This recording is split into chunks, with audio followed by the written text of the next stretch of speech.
A leader helps someone move from where he is now to somewhere else.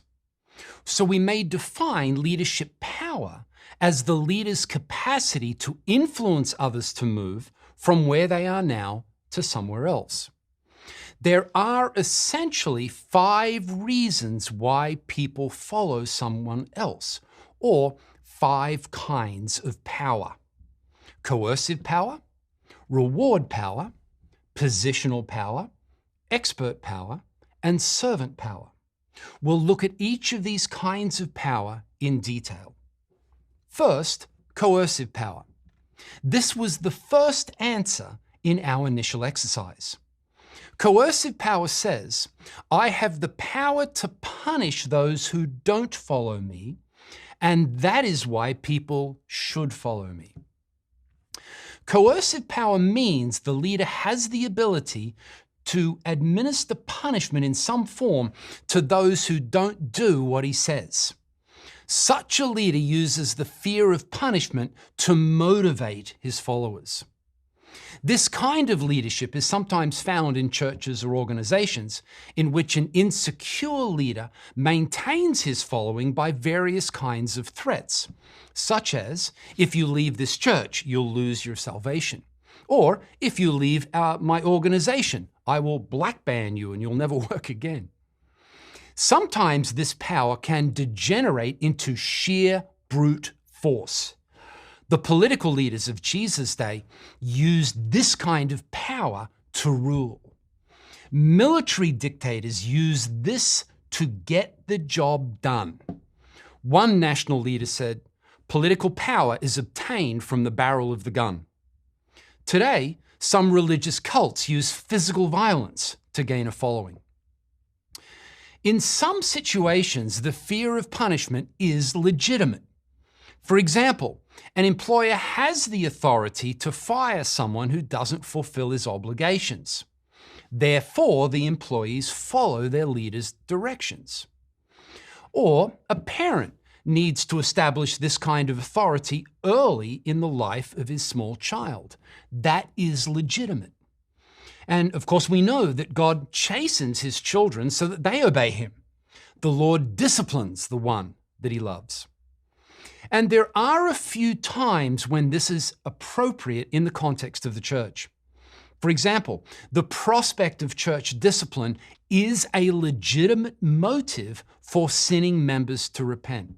Or organizational discipline is a legitimate motive for employees to change their behavior. In the same way, the fear of God's future judgment is a legitimate motive for people serving him now. The fear of the Lord is the beginning of wisdom. In general, however, coercion is not an appropriate kind of power for Christian leaders to use. As Peter says in 1 Peter 5:3, not domineering over those in your charge, but being examples to the flock. Second is reward power. This was the 4th answer in our initial exercise. Reward power says, those who follow me are doing the best thing for themselves because they will be rewarded in some way, either by me or by God. In an organization, if you do what your boss tells you to do, he might promote you to a higher level, or he might give you extra pay for working overtime. Consequently, you obey him.